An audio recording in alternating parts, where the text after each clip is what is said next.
Good morning, good evening, good night, wherever and whenever you are. Thank you so much for tuning in, YouTube. This is episodes 15 and 16 of the Subversive Liberty Podcast. What's up, YouTube? Thank you so much for checking out this video. You are about to hear my interview with candidate John Mathey, John Eldon Mathey, for the 70th District for the Illinois Assembly. I hope you guys like it. Let's get into it. Not from school, and it keeps me from believing is that liberty dies, not among outcries, but thunderous applause. And every single day, I'm just trying to tell the world something. Will you listen? No matter what they say, time cannot move the other way. Hello again, and welcome to the show. Once again, I am your host, Brian Thornton, and this is the Subversive Liberty Podcast. These are episodes 15 and 16 because you are watching on YouTube, and thank you for that. Don't forget you can subscribe to us on your best podcatchers. What you're about to hear is an interview I did with a young man, John Eldon Mathey, who is running for the Illinois Assembly. The 70th District, which is Sycamore, DeKalb area. If you know anything about Illinois, that's like the far west. It's about like right once you get outside of what's generally referred to as like Chicagoland. It then becomes DeKalb, and where he's from.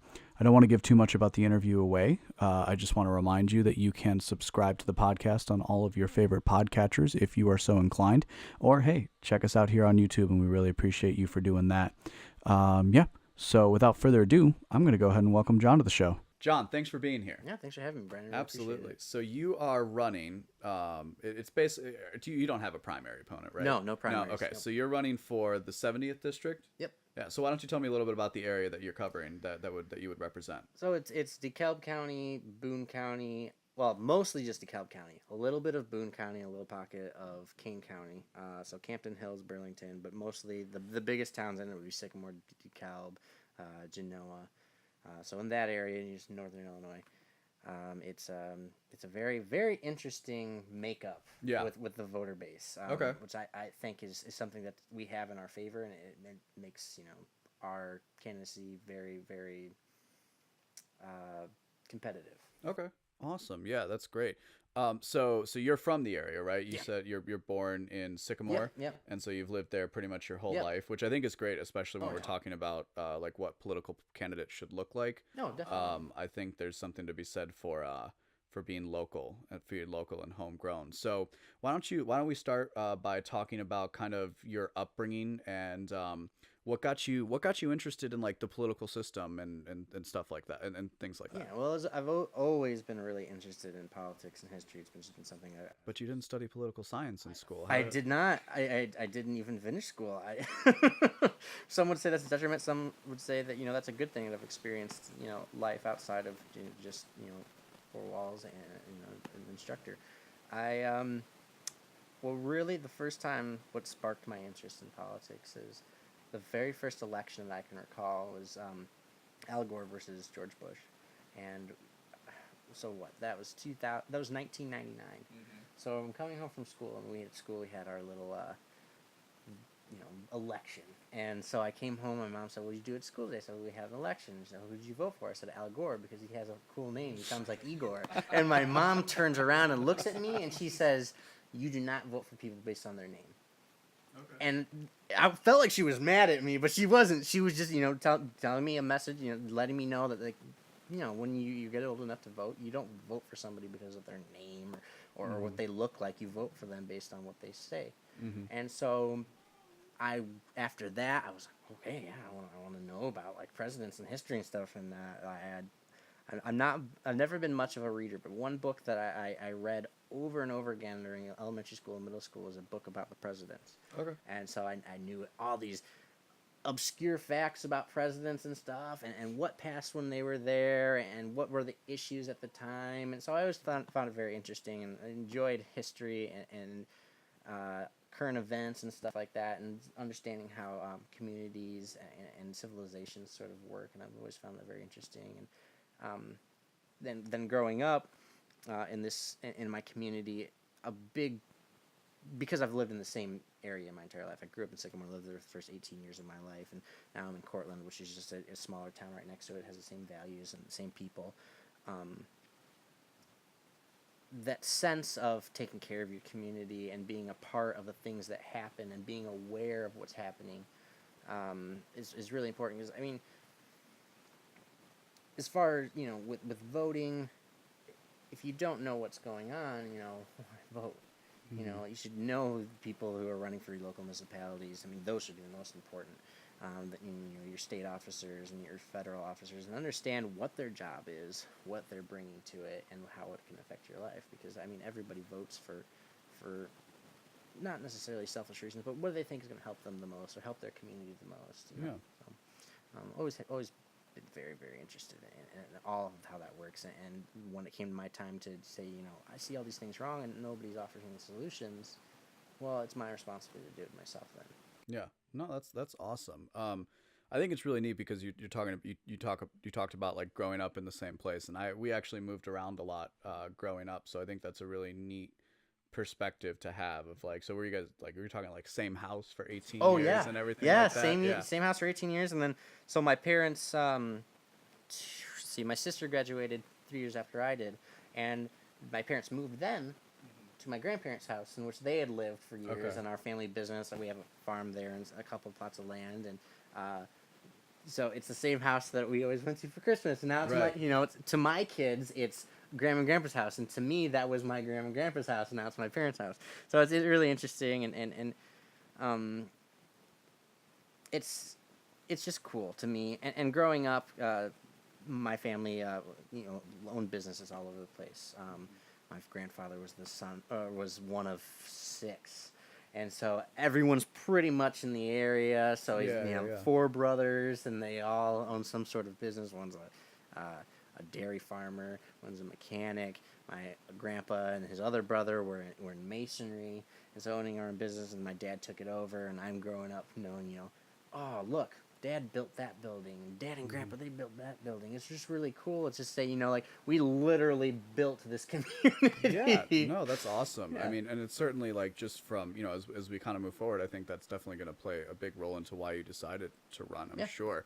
And then also I would say why you decided to run for state, because you're not running for the federal office, you're running for the Illinois Assembly. Yep.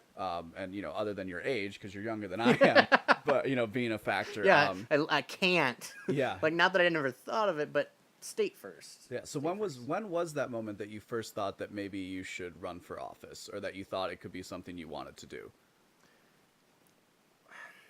Well, in the 2016 election during the primaries, I was kind of going through this, figuring out where I stand politically, because I always thought, I grew up in a conservative area, a conservative home, Republican parents, or I wouldn't even call my parents Republican. They're conservative, they're not Republican. They're not tied to a party, but. And having all friends that were more liberal, and going to school, that was, school's usually more socially tolerant, very liberal and progressive, I guess you could say. And I was saying, I agree with some of the things my friends said. I agree with a lot of things my mom said, but those things aren't the same. People don't think of liberal and conservative as the same, and so I went through this trying to figure out what is this, and so I like guys like Rand Paul, the Liberty Caucus guys, and after the primaries, I was just like, who do I like? Mm-hmm. And I saw the word libertarian thrown out there quite a bit. Ron Paul, I liked him. I couldn't vote for him, but I liked him, and Rand, and I was like, okay, well, what's that all about? And I found Gary Johnson. I saw an interview with him on CPAC, and I said, that's me. That's what I think. And I, did some more research, looked into the party, looked into more stuff with Gary Johnson and other candidates. And I was, I want to see what this is about. And I contacted our state chair, Lex Green, and I said, I'm interested. I want to get involved. And he said, well, you can start a chapter, or the closest one from here is 45 minutes away. And so I was like, well, I'd be interested in starting a chapter. And they sent me the information. And then I went and visited the other chapter to kind of see what it's all about. And I was blown away.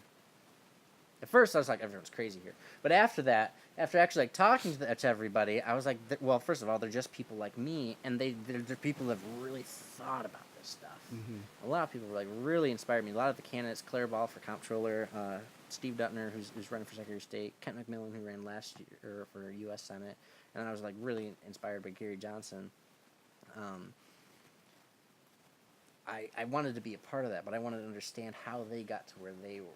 And so going through this political evolution, figuring out what I believe, why I believe it, and having people kind of push me into the thing, like, for instance, I'm trying to think of policy that I was, well, as you say, the war on drugs, getting walked through and saying, hold on, like, I understand, at first, saying, oh, no, definitely nothing with, like, hard drugs. Marijuana, okay, we'll talk about that, but nothing hard drugs, but talking about the root of the problems there and really pushing me on issues to help me evolve and come to where I'm at now. Yeah.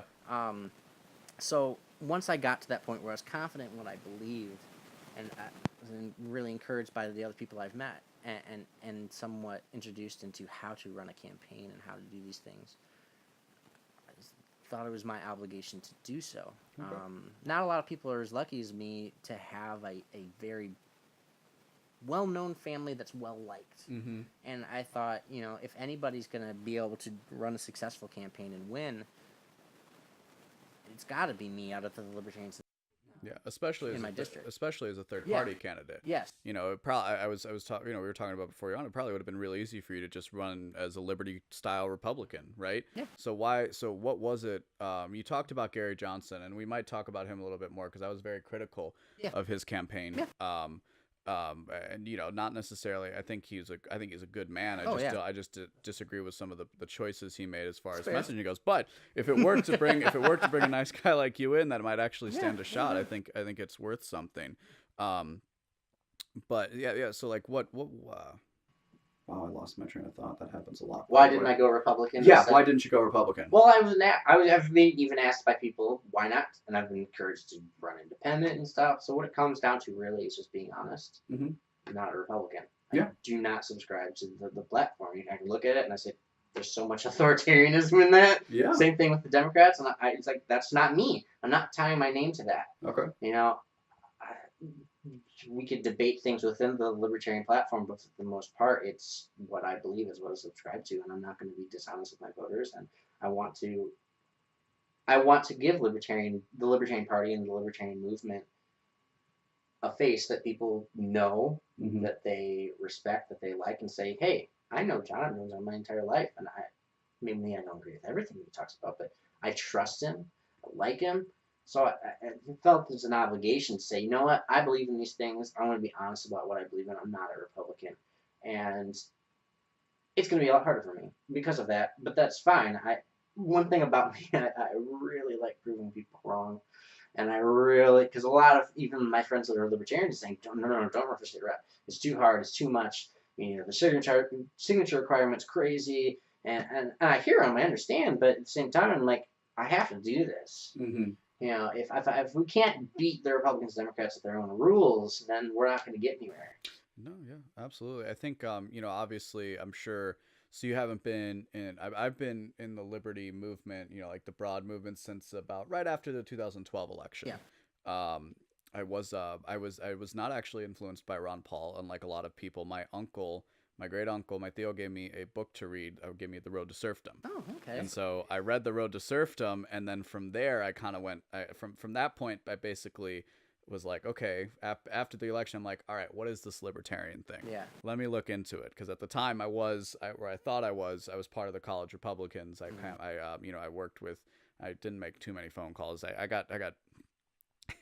There was a night where like, oh, we're going to go to a debate party. And then we get there and they wanted us making phone calls. I'm like, you people. I thought this was going to be fun. Now you're making me work. I did phone calls for like 5 minutes and stopped. And you can, our mutual friend Matt has tried to, I did some phone calls for him too. But, just be upfront with it. I remember that very distinctly. And then after the election happened, when you think like, oh, yeah, we're going to get this going and everything's going to work out great. And then you start to question just the political process and how it operates. And so from there is when I kind of like got introduced to libertarianism and so as a philosophy in and of itself and a political party and so on and so forth, and just kind of went from there. So I think it's really neat that you've kind of gone so quickly, and like you said, you are in a unique position. Yeah, that definitely.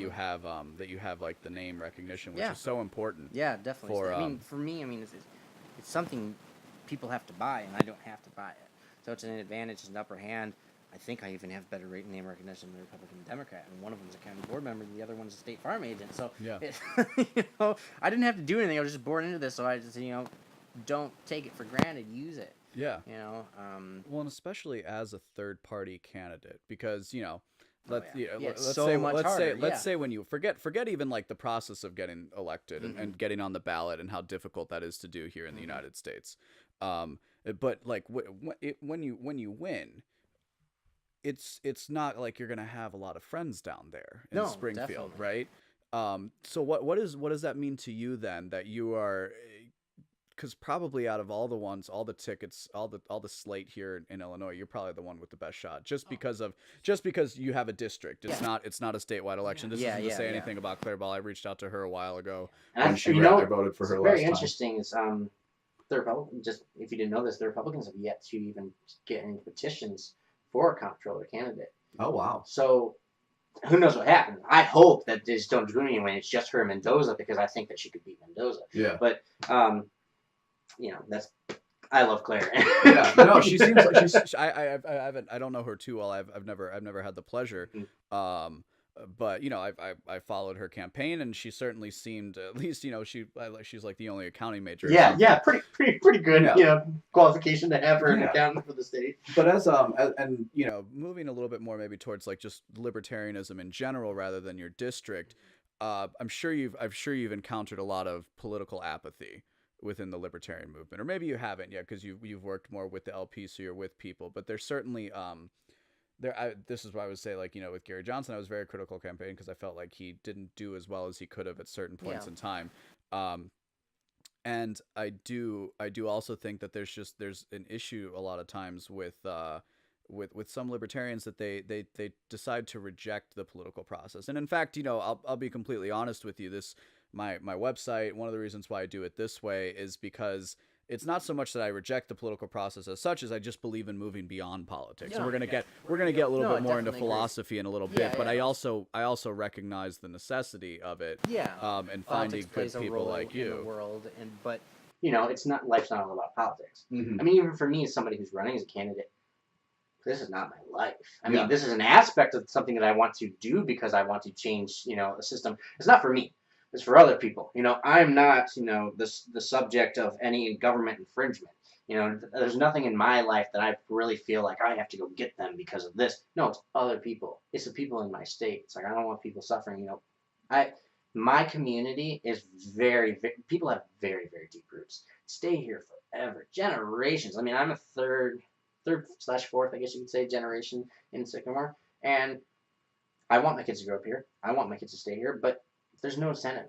Not in this state, anyways. No. People are, me and you are the same age. We have friends go out to college. They're not coming back if they go out of state. Why would they? There's no incentive. So, I mean, another reason that I decided to run is just the future of this state. Yeah. Because I don't see a very bright future if we continue on the path we're in. Yeah.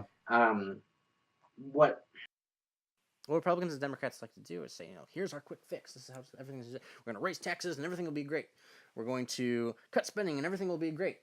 No, not in this state. Not after decades and decades of terrible decisions.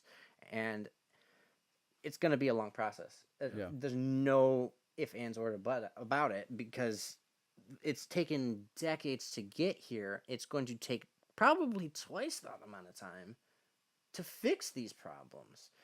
And it's not like you're going to be coming in with a whole team of caucus of people that are going to be able to block legislation, right? Yeah. So you're going to have to. I'm trying to remember the gentleman's name. I think he's a rep in Ohio or Indiana or something right now, and he talks about how he's found a lot of success of blocking certain bills that he can get through based off of like the Stoic philosophy. He was on Tom Woods a couple of weeks ago. It was an interesting talk. I think he wrote a book about it too.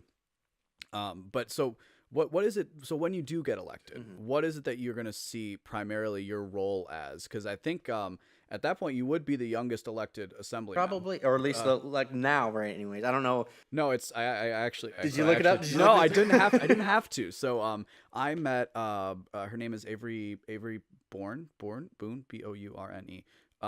I was participating in the Model Illinois government simulation a few years ago, and so she was appointed to fill a vacant seat after Rauner's election, I believe.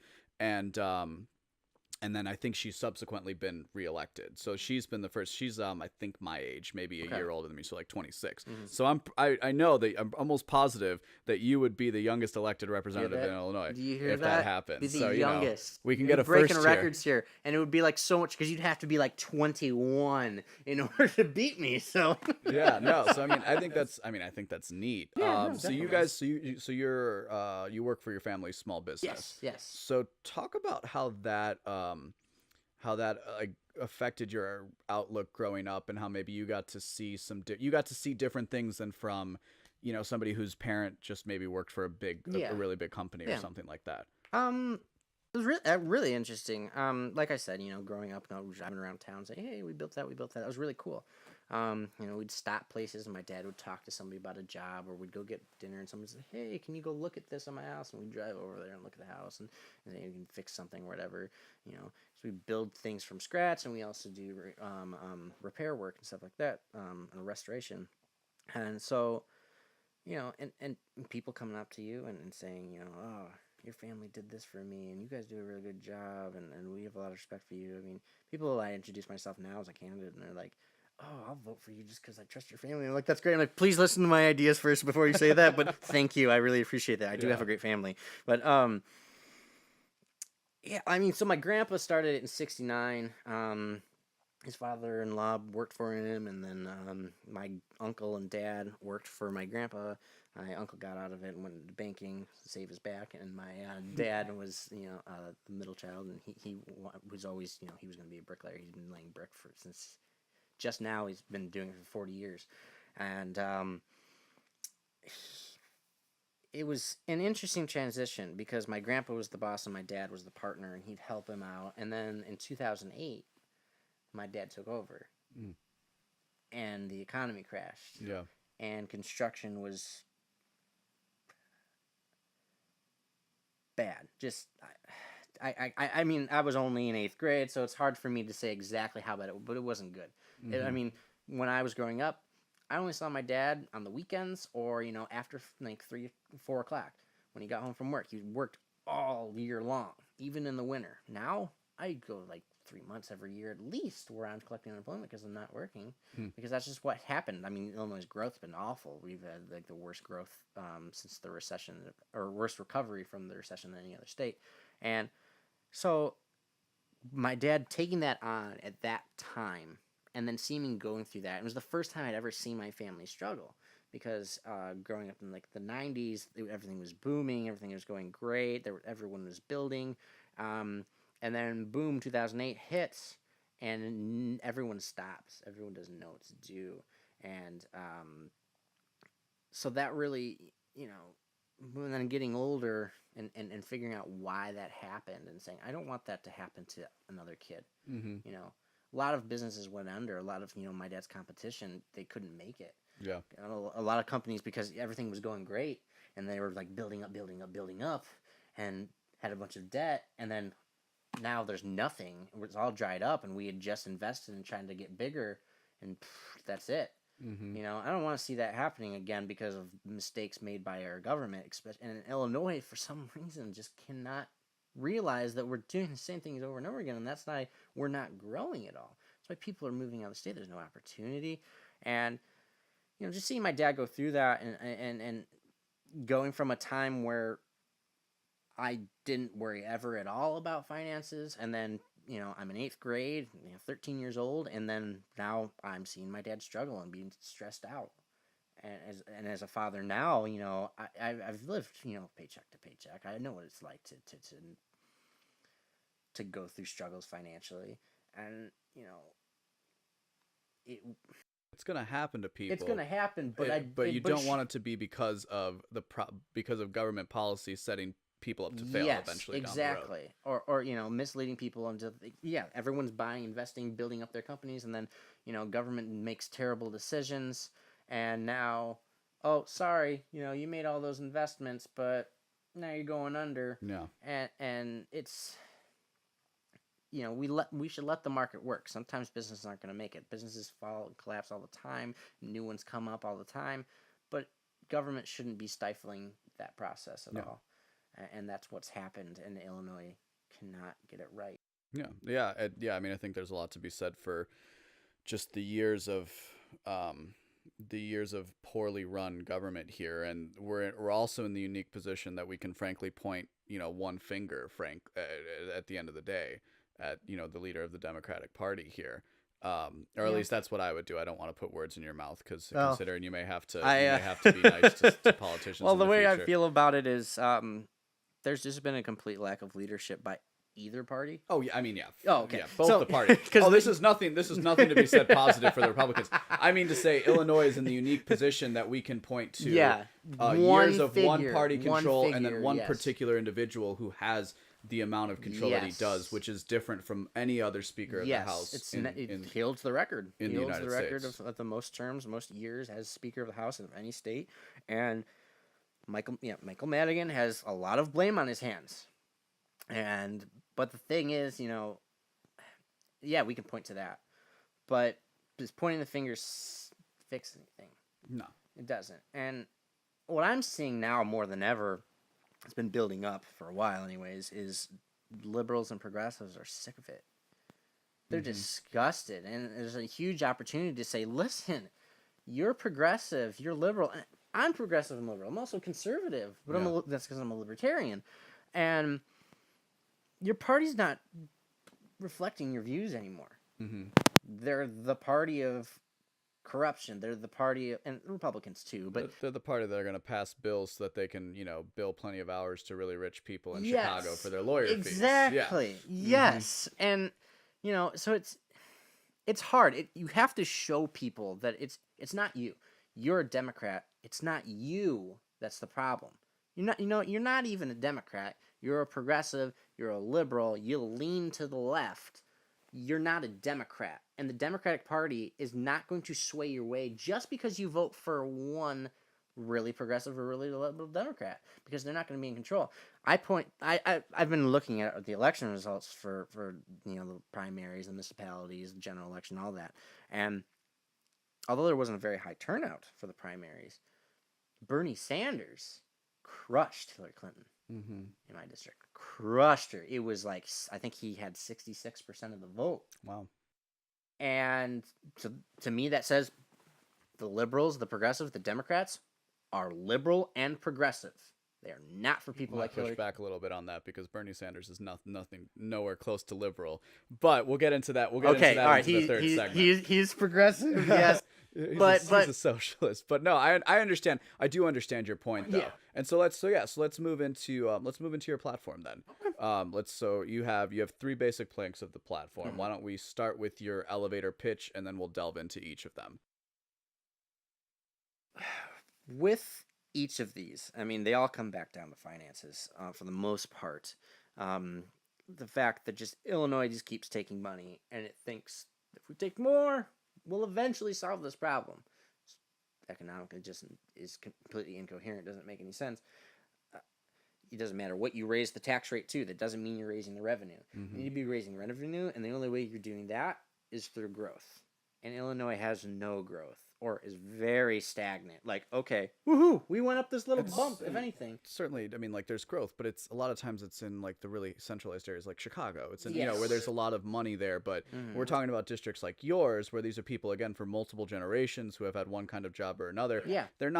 It's not the same kind of growth and opportunity that we're talking about that I think a lot of times governments want to focus on. Yeah. Because, Rahm Emanuel and all them, like, oh, we're bringing all these tech jobs. And look, I'm not saying we don't need jobs in Chicago, too. No, we do. But I think there's something to be said for the fact that growth should happen throughout the state. If you're gonna, if the government's gonna try and grow the economy, which it really can't, you could just provide the proper incentives. Yes. It would be so that all areas can do, because all areas can succeed. Because it might be easier for you to find a job downtown, but then does that mean you have to leave your home? Does that mean you're not going to be able to, like you're saying, send your kids where you went to school and be able to grow up and go to the houses that you want to go to? Yeah. Or do you get out of the state, which a lot of my family's already done. People are choosing to move out of the state. People are flocking to the city. I mean, that's usually what happens. People go to the city. There's opportunity in the city. What needs to be happening is there needs to be opportunity in the other parts of the state so that people from the city can move out, and it's not so centralized there. so that there's not continued problems. I mean, there's people in Chicago. I mean, they want to get out, and it's very interesting actually. And right next to NIU, is a very it's densely minority area. A lot of people that come from Chicago and they're out here because they're looking for some sort of opportunity that they can't find, or just they want it to be safer. You know, because Chicago is I mean, just frightening, to be honest. It's just, you don't know, depending on if you live in the wrong neighborhood, lock your doors. Oh yeah, I and mean, don't especially go if out you too are on late. the west or the south side. I Yeah. can't imagine. I really And so can't. now what happens is if they come out here because they want opportunity, and there's opportunity there, but nobody tries to help them become part of the community. It's just expected upon them. You're here, live like we do. Yeah. And a lot of finger pointing and saying, oh, that part of the neighborhood, don't go there, and don't, it's their fault. All the problems in the city are their fault. But nobody's taking to say, no one's going there and saying, what's wrong? Why are these things happening? Why is violence higher here? Why is theft higher here? Why is this happening? What do you need? Do you not have a job? Do you need a job? Do you, are you having trouble with school? Like, helping with education and all these things. I mean, not necessarily even government, just individuals. Because, like I said, the communities in which I come from, DeKalb especially, generations of people live here, and now they're moving out because new people are moving in. But instead, what they're doing is staying and trying to welcome these people into the community and bring them part of their values, and saying, we care about values. We care about community. Well, and probably find out that there's a lot of similar values too, Yes, right? absolutely. Yeah. So But these if people would be your constituents, right? Yes. Yeah. So I mean, like, have you have you gone and tried So knocking it on hasn't doors? happened yet, but obviously we still have a few months until the election. year. A year. Yeah, a year. A year. Okay. Yeah, when is the election? a year from November. Okay, so we'll probably talk again before that Yeah, too. Yeah. So fiscal responsibility, right? Fiscal responsibility, educational reform, and criminal justice reform. Yes. And really, so we could say we could just say reform of the financial situation, of the education system, and of the criminal justice system. Let's start with the criminal justice, because I think a lot of, especially like you said, it's a lot of red in that area. A lot of people talk about fiscal reform. The entire Republican Party's entire idea has been about, we're going to be fiscally conservative and make sure, which they never do. No, they don't. They never do. And I'm not saying that, There are some, but the party as a whole, yeah, they're not fiscally conservative. Yep. And I'm not fiscally conservative either. I'm fiscally libertarian. But I like that. that's all semantics. But Fair enough. No, it's good semantics. It's good semantics though, because talking about being fiscally conservative means you're still willing to spend a lot. You're just gonna cut taxes, whereas a libertarian is supposed certainly somebody running as a libertarian should be emphatic in their belief in just cutting government wholesale. yeah, And having it to back up. And I'm not talking about, because it seems every single time they just want to go after social programs. Like, start with the subsidies for big businesses. Start with the subsidies for rich people are fine. Rich people are fine. They're gonna be fine. And then once you can build up that capital, that social capital, I mean to say, you can then move and show people that, hey, and frankly, they won't need it, because if things are going well and jobs are there, it won't happen. So let's start with the criminal justice reform, because like you said, you grew up in an area where you're doing okay. You guys have a successful business. It's not really you that the government's coming after right now. And it's not really you that the government is affecting the daily life. No. So talk a little bit about your transformation on criminal justice reform, because Well, like a lot of people, I mean, I used to think the punishment worked. And just keep sending people to jail and make sentences, far stricter, and being hard on crime. We don't need to be hard on crime. We need to be smart on crime. We need to, realize where we need to put resources. It's not necessarily about cutting anything, because, I mean, people, you hear the word cut and they're like, oh. No, it's reforming how you're spending it so that you're not spending so much. So what we do, and it's hard to change people's mind on this, because we believe that if we just keep punishing people hard enough, just punish them, that'll fix the problem. And it doesn't. It's never shown to work. The war on crime and all these things, anytime the government wages war on anything, it's just going to cost you a lot of money and it's not going to solve any problems. But with a war on crime, it's, let's treat these people like they're children. Mm-hmm. And assume that they can't understand or comprehend anything. And if you want to talk about, educate, I mean, all three of these topics coming together, but if we're educating the populace to not repeat behaviors that we don't like, instead of just punishing them, then, okay, I mean, I love this topic because we can talk about it for a long time, but you send a kid to, he can't get a job because there's no opportunity in this state. So he's got to make money. He wants to buy a car. He wants to take his girlfriend on a date. He wants to, be able to go out with his friends and get a drink or whatever it is. How's he going to make money? Can't find a job. Well, his friend comes over and says, hey, I've been, selling drugs.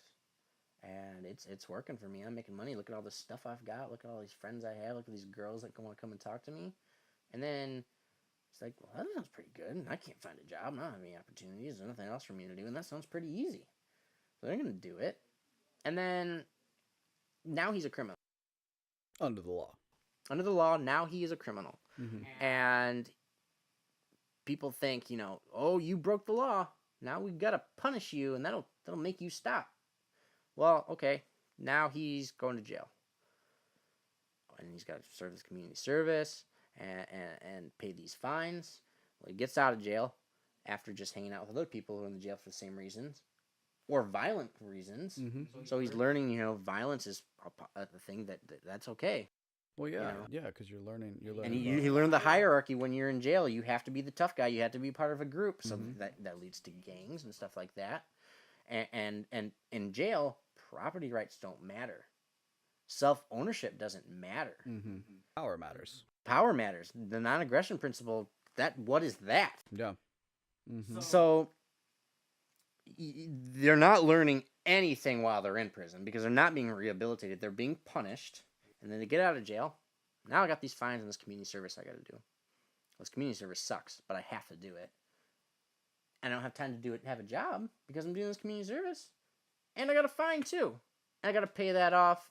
And I still want to have all these things and have a life. Have people to take care of, maybe family. I want to have things. I want to be able to eat. I want to have a home. Well, I got to find a way to make money, and now I'm a criminal. I can't find a job. I guess I want to have to go break the law again so that I can pay off this fine. Yeah, and make my life. Government's imposing on you. And maybe you move from a non-violent offense, which that for me was the when you start to learn about like libertarian theory and how that, and the idea of like nonviolent offenses shouldn't be crimes. If there's no victim, there is no crime as such, and the law should reflect that ideal. Yeah. You move pretty easily then, I would say, to something where you are violating people's property rights. And we see this happen. And it's certainly a way in which incentives set people up for failure in a lot of ways. And, obviously the education system does this as well, because they might not get through, let's say no fault through the teachers, but sometimes through faults of the teachers and administrators because they just don't care because, they're just trying to collect a paycheck and they got their own problems. And so they come and show up to school and they're going to go home and they're not going to go the extra mile, and some do and some don't. And I'm not faulting either party for doing, I'm not faulting either kind of person for doing either. If it's not teachers how to raise people. Yeah, right. Exactly. It's like you said, they all connect on each other. Yeah. The fact that the state spends money irresponsibly, the fact that we're spending money locking up people for nonviolent offenses, we're throwing them in a cage for no good reason. Mm-hmm. And then more importantly, you push these things onto a black market where only the violent and people who don't care about property rights are going to do it. Are going to go into it. There's one of my favorite Milton Friedman quotes is, from a strictly economic point of view, I think it was Milton Friedman. If I'm wrong, people will tell me. But from a strictly economic point of view, the role of the federal government and by extension the state governments in the war on drugs is to keep the cartels and the gangs in business. Yeah. And so one of the things I always try and tell people is if you want to try and fix, because especially now recently with everything that happened in Las Vegas, there's been a big uptick on trying to do some kind of gun control or gun centralization, whatever that is. And so I always try and tell people, like, why don't we just try and remove their means of income? Because if the gangs don't have enough money coming in, A, people aren't going to be joining them.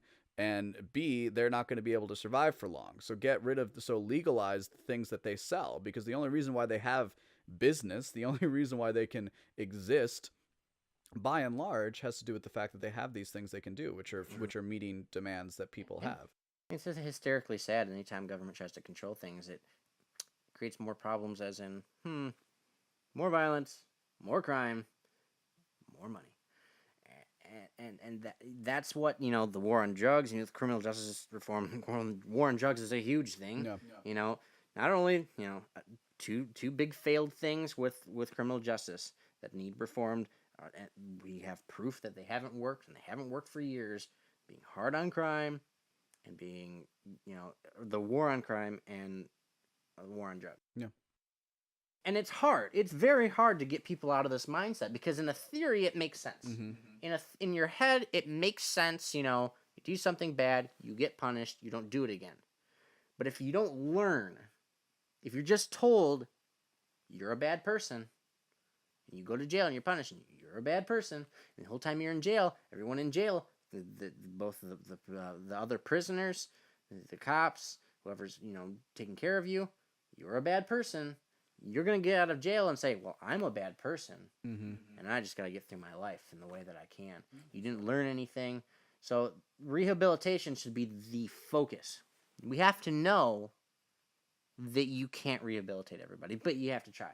Because if that's not the focus, then we're not doing anything. Yeah. Government should be trying to make... If government's going to have a role within criminal justice, the role should be to not overburden the taxpayer, and to make sure that people are learning things they need to learn in order to not go back to jail later. And also getting the people who should be off the streets, so to speak, off the streets. This is an issue that I think you would, speaking politically for a little bit, I think wouldn't be too tough, because like you said, there's broad support, even in like more Republican circles. There's some pretty broad support for criminal justice reform of some kind. I think most people think legalizing pot is okay. Illinois decriminalized pot, which is a good step. It's a good, decent start. Doesn't solve the problem. No. And it certainly doesn't do anything for the people whose lives have been ruined for being locked up for nonviolent offenses. So I think even in that respect, you could maybe even get something a little even more radical, like a nullification thing going on, because I think there's support within the state. Certainly, it would have to figure a lot, like I said, on the Democrat side, but on the Republican side too. And it's really just a question of usurping the authority. And there's the thing with all these issues, it's going to be a matter of, because I'm not going to have tons of leverage, but what we can do as a libertarian, because Democrats and Republicans for the most part are right about half the time, and we're right 100% of the time, and so we have to point out when they're wrong and say when they're being hypocrites and saying, Democrats, you're supposed to be protecting civil liberties. Where are you at? I know I'm a libertarian. I know I'm not a Democrat, and I'm never going to be a Democrat, but I'm going to be here. I'm going to be an elected official, and we want to make things better in Illinois, right? That's why we're all here. Let's be liberal here. Let's, and talking to conservatives in the same sense. Let's be conservative here. Let's save people their money. Let's not overburden them. That's why you were elected, right? They just raised taxes. So how are you going to fix that for people? Because you're not getting reelected. I mean, tons of my Republican representative voted for tax hike. I mean, he dropped out because he knew he couldn't win. So it's proving to these other Republicans, look, I'm going to point out when you're not being fiscally conservative, when you're not doing what you're saying you're doing. And same thing with the Democrats. I'm going to point it out when you're not being liberal like you say you are. Because buying into this authoritarian, let's, fix all these problems through government force, not only does it not work, but it's not what anyone runs on. No one runs on the force aspect. I mean, very few. Some do. Like, some people run on, like, hard on crime and stuff like that. But it's losing its It worked for Nixon. It's not going to work for another. It's not going to work for another president. It's been a while. Yeah. It's been a while. We've kind of seen how it worked out for a few years, and now people are saying, well, I understand how you got to thinking that might work, but in reality, it doesn't work. Theories are great. Theories are fantastic. I think it's great that we have, all these states that could, so I hate federal mandates. I'd rather states kind of tinker with what works and what doesn't. But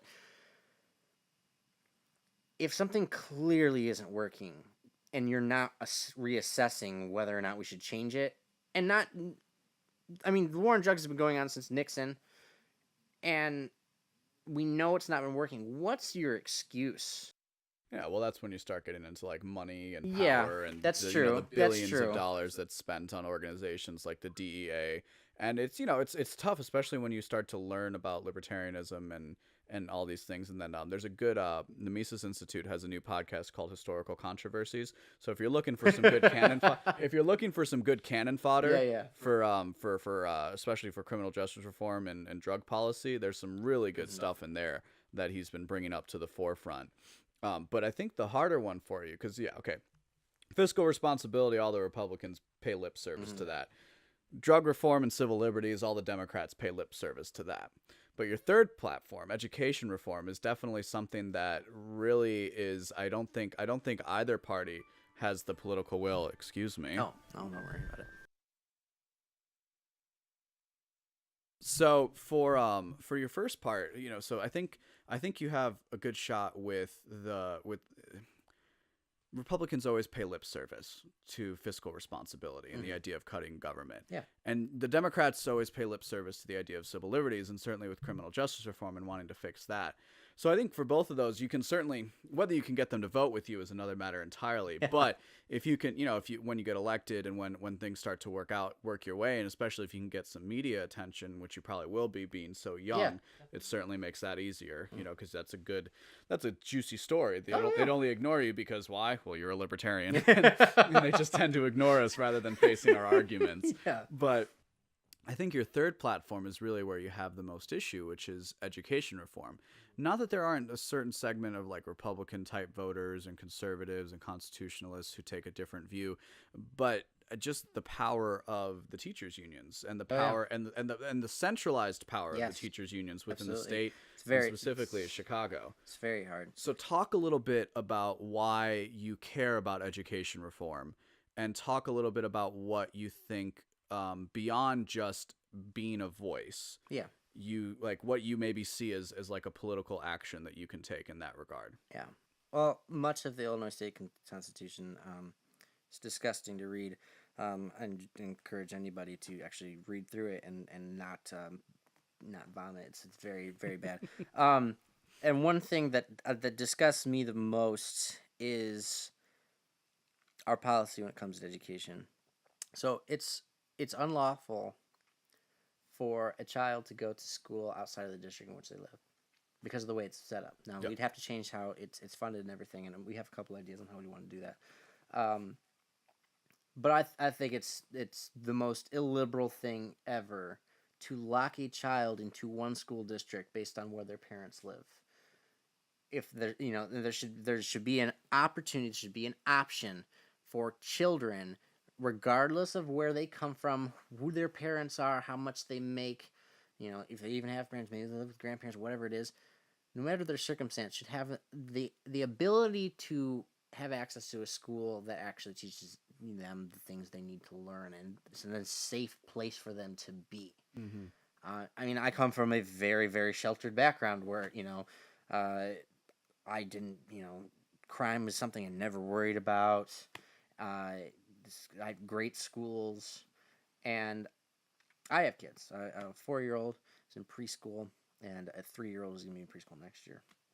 And I have the luxury of, I live in Cortland, and my kids would go to DeKalb schools or Cortland Elementary if they went here. But their mother and I, we're not together, and she lives in a different school district. Mm-hmm. So if she claims them and there's a better school district, we can choose. Yeah. And other people don't have the luxury. Whether they're just one parent or, parents together and that are just in a bad neighborhood or whatever it is. They don't have that luxury that I do. And I think that every kid should have that, at least their parents should be able to make that choice. Whoever's their caretaker should have that choice of saying, this is the best school district for me to be in. So the school choice. Now, school choice is something that's not going to sell well with teachers' unions at all. And we know that. And fighting a teachers' union is something that's probably not going to go too well in my favor. So I'm not interested in that. I'm not interested in that at all. What I'm interested in is reforming it in a way that's good for both teachers and students and parents. But does that mean it's okay for the teachers, good for the teachers union?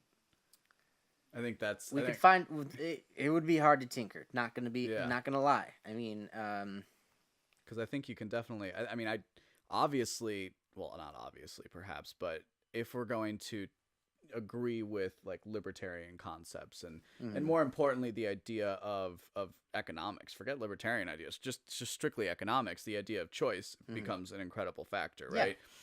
And so, but I do think that if you really pushed a lot of teachers, is they'd be okay with some kind of school choice. Yes. And or just breaking up the public school system. Of course, there are libertarians, myself kind of included in them, that would just prefer to figure out a way to not get rid of public schools, because people freak out about that, but figure out a way to open up the market so that it would be easier for other schools to come and compete with the public schools. And a transition that we're working on policy. We have 3 people that are attorneys or soon to be attorneys that are helping us out with forming policy, and they'll have kind of a little bit of a background as far as education and broken families and stuff like that. So it's very interesting because they bring these really close perspective.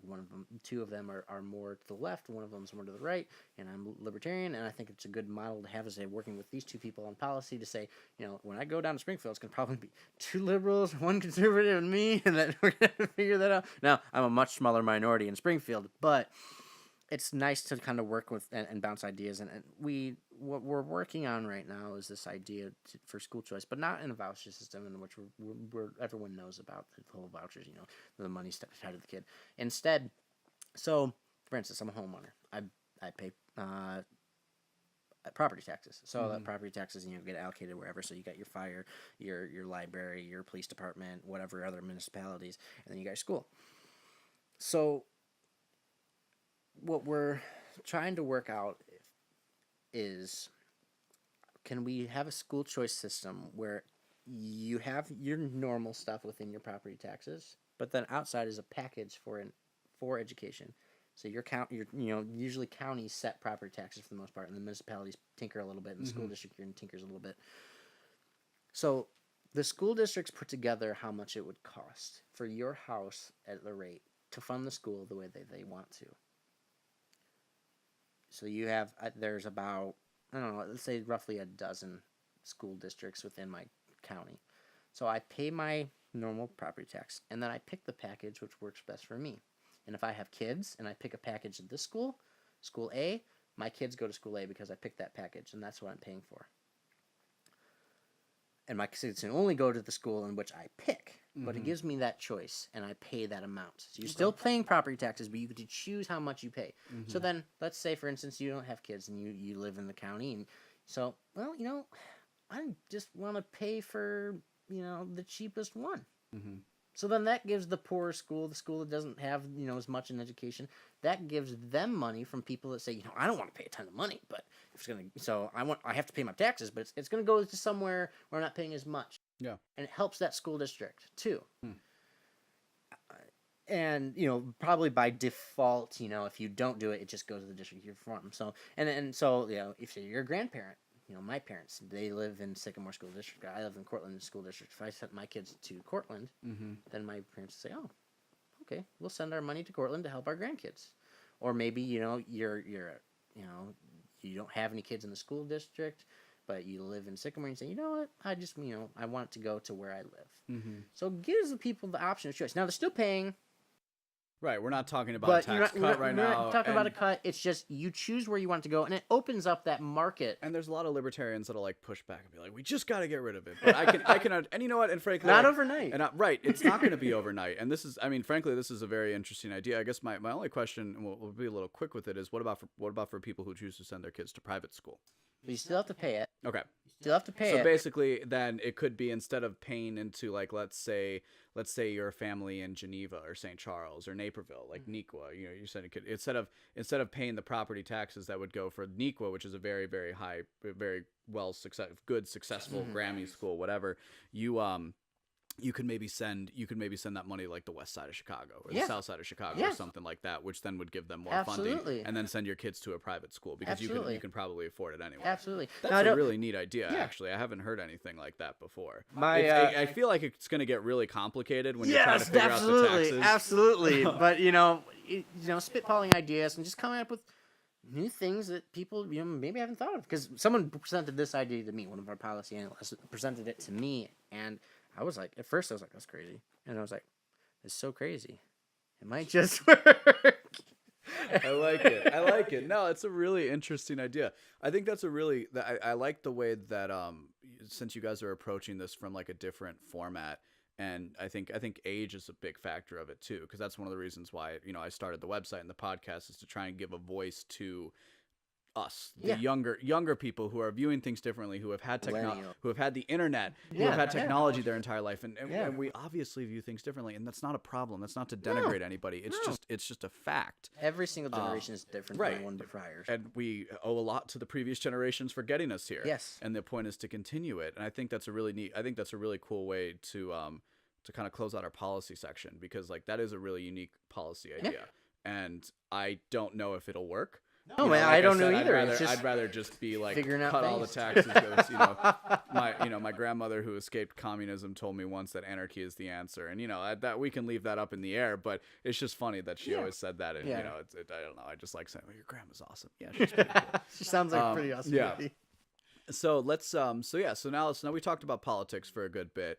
And so before you came over, I just finished the last episode of the show, which is talking about my skepticism, which is just my more philosophical roots and how I tend to approach things and go about things. So I'd like to try and if I could quote Plato through Socrates, like be a little bit of a midwife in this scenario. He called himself like the midwife, where he tried to pull ideas out of people. Mm-hmm. So we're just gonna try because. Like I said, I like to move beyond politics, really, because I think that's where... I think those are very interesting conversations. I think that I understand the place and the necessity at the moment, especially for people like yourself to take that on, because frankly, it's not something that I want to do. I don't want to run for office. I'd rather be this guy behind the microphone that can do it like that. I need the content. I can't do anything without the content, so you have to do it. Exactly. So I think there's something to be said for both. So you've been a libertarian for a little bit now. So you've said that you're not like you haven't gone through Human Action, which I haven't finished Human Action yet, right? I think I probably read more than most people who call themselves a libertarian. Yeah. Certainly not as much. More than me. Certainly not as much as of course the people who like the true academics and the people who have been doing it for a long time and have spent their careers doing it. We got time to read. Exactly. We'll get there. I've read Word of Serfdom. I've read a few other ones. That's not really what's important. Yeah. So but freedom as a political principle was always something that drove me. Yeah. And was always something that pushed me in the direction that I did because of my personal background with my family. So what would you say? How do I want to start this? Because you're up against a mountain, basically. You're up against a mountain where it's going to be really, really easy for you to just play ball. It would be. I mean, especially if you're successful, I wouldn't be surprised if at least one of the parties tried to court you in one idea or another. Whether you stay a libertarian or not. But they're going to be like, "Hey, John, man, that I can promise we need you to come on this bill because you're a fresh young face and you're going to be really, really good for it." Yeah. What do you think? What would you say to people like me who are very skeptical of politicians and very distrusting of politicians as a class of people, that is going to keep you from falling down the rabbit hole and getting a taste of that power? And it's fine, it's just an assemblyman, but like getting a taste of that power and not abusing it. Yeah. I mean, well, first of all, I have more ambitions than just this, but it has nothing to do with power. And it's something that's been very consistent within people who've influenced me within the Libertarian Party of Illinois. We all sacrifice our time and our money for this. This isn't about power. This isn't about grasping for something for vanity or making my life better. And because, like I told you, it's not like anybody's suppressing me or my rights are not being I mean, they are, but like not to the point where like it's ruining my life or anything. But I'm doing this because I care about other people. Mm-hmm. And the only way to prosperity that we've seen across history is freedom. And now, about every 100 years, we go through there's some sort of revolution. There's this shift from freedom to less freedom. And we're about to hit a shift of freedom again. And that's exciting to me, and I want to be a part of that. And I have zero incentive for wanting to stretch for political power. I mean, first of all, being a libertarian, the first thing about it is taking that oath that I will not use, government force for personal or political gain. I take any oath that I say seriously because what are you if you're not good for your word?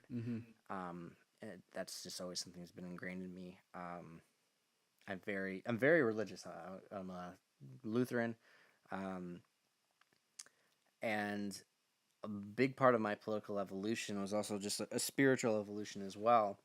And striving for truth in everything, whether that's spiritually, politically, just in my everyday life, striving for what's true and figuring that out. And that's something that's been important to me. And I would be a detriment to myself and who I am as a person if I caved into anything other than doing this for good intentions and for making the world a freer place and a better place, because that's the only reason I got into this. I wouldn't run for office if just to make myself, Feel good. It makes you feel good to make other people's lives better, but it's not for me. I'm not doing this for John Mathey. I'm doing this for the people in the community that helped me be the person that I am, that allowed for my family to have the opportunity that it has, and I want that for other people. I mean, I can't guarantee it. Yeah. With freedom, I can't guarantee everybody, the ability or the luxury of success, but at least empower and enable them to make that decision for themselves and what they're going to make their life out to be. Which is what freedom is about. Exactly. It's about giving people the choice, and allowing them to have it. No, I think that's great. I mean, I'm raised Catholic, still consider myself one, not the best Catholic in the world, of course, but you can't be a Christian or a Catholic without being a hypocrite at some point. Yeah, so. Right, yeah, and all that. So I definitely have seen a lot of the same evolution to the libertarian school of thought, as always bringing myself back to those fundamental Christian ethics. Yeah. And what do they stand for, and how are they actualized, and is government today actually doing that? And I think in a lot of ways I say no for most of the stuff that the government's doing. For the most part, so I think that's neat that you mentioned that. Now, of course, some people today are gonna go crazy about that, but really I think that has more to do with I really do think that has more to do with a concerted effort on the part of others to de-emphasize the religious influence. This isn't to say people with good arguments about the problems with religions, because of course there's a problem with religion. Let me cut in there for just a second, because I think what really drove me into libertarianism is again, striving for truth and everything within spiritual, politically and stuff, and where they tied together was, for me, is why do people not like religion? Mm-hmm. Because they don't like authoritarian religion. Yeah. And to me, now I can't claim to know every verse of the Bible. I haven't even finished it. I've been in several Bible studies, but I haven't read the entire book. When I get there, maybe. I doubt it, but it's possible. Maybe I'll have this big change, but I doubt it.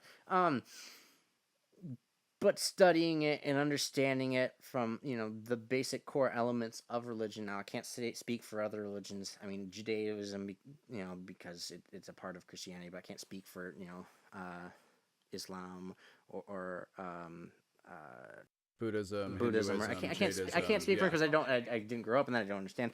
But what people don't care about religion. I mean, if they're in it, they care about it. If they're not, they don't care about it. They care when authoritarianism is strapped to it. Yeah. And my interpretation of the Bible is we are not called as Christians to be authoritarian. Yeah. I look at people can point to the Old Testament and some crazy things that happen there, because it's an interesting, very brutal story. But if you look at the New Testament and what it says, I mean, where are we called to have authority over others? Mm-hmm. And I can't find it. Now, someone wants to point it to me, make sure there's good context there, because a lot of people like to take the Bible and take the context out. But religiously, I can't find any moral ground for me to assert my authority over other people. Yeah. And so, if you're not religious, why should you care if I am as long as Unless I'm you're- not, yeah. yes, unless I'm being authoritarian and forcing you to do stuff. I think that's the most important part of Christianity is just the fact that the reason I love libertarianism, I love God and love my faith is that God made us free. Mm-hmm. And people, I have a lot of respect for people like I'm trying to think of his name now. I have lots of respect for him, but I can't remember his name. Christopher Hitchens Okay. and Sam Harris. They're Yeah. very, very, very, very intelligent men. Very angry, but very intelligent men. And but I feel they. I can't remember where I'm going with that now. What was I just saying? Well, I think at least for me, I think they sometimes miss out on the complexity of life. And to your point, I've always kind of said in that the church has acted like the state. There's been a problem, and I think a lot of people thought it was that marriage of the church and the state that was at issue, because if you had the force of God behind you, well, that's why the king was able to control them. Yeah. And I think. And so I think for a lot of people, they then thought, oh well, that's why we're gonna have a secular state. Basically, we're gonna try and remove all these. We're not going to pretend that God has anointed this person. Yeah. I think unfortunately that hasn't remained the case, especially in the modern day. We see with around like the presidential elections and stuff. And of course, for every one idea, there's three others that are different from it, and so people can disagree with both of us here. And so it's not just that. Maybe it's just the institution of the state itself. This is where the libertarian idea comes in, contrasted against the authoritarian idea. Yeah. Because it's not about forcing people. It's about letting people choose and choose for themselves. And I really do think that's a really cool thing that doesn't get touched upon a lot, because people are really scared to talk about. Don't talk about politics. Don't talk about religion. Right. We just broke that Yeah, rule right right. there. Oh, So well, it's the big three, right? Religion, politics, and the Great Pumpkin. And I love to talk about all three, which is probably why I like doing this, and I like having conversations like that. John, go ahead. Let's wrap it here, because I think that was a really cool way to end it. I like where this conversation has kind of progressed. Yeah. So how about I let you? Oh, let's do some plugs. Okay, So tell yeah, people where to go, where they absolutely. can donate to your campaign, where they can follow you and get more information. Absolutely. So if you go to our yes, you can go to Facebook. It's John Eldon Mathey for state And representative. that's Mathey. Yes. And then John and then Eldon. I probably could have spelled that all Yeah. together, but I like to do. And things probably when you different. post it, it'll probably be spelled there for people to find too. But Yeah. you can find us on Twitter. I was supposed to put them all the same at Mathey. I think it's Mathey for Liberty. Mm-hmm. You can find our website. It's mathey4illinois.com.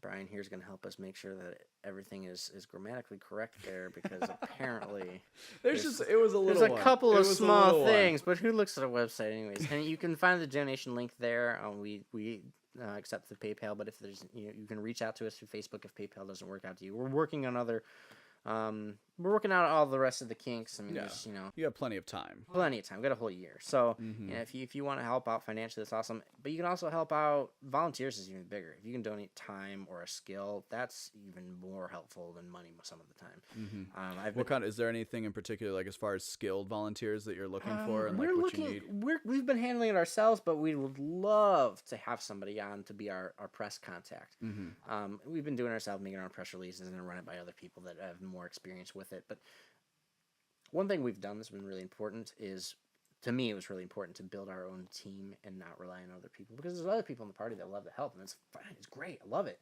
But I wanted to make it more of a centralized team of people from the area, Mm-hmm.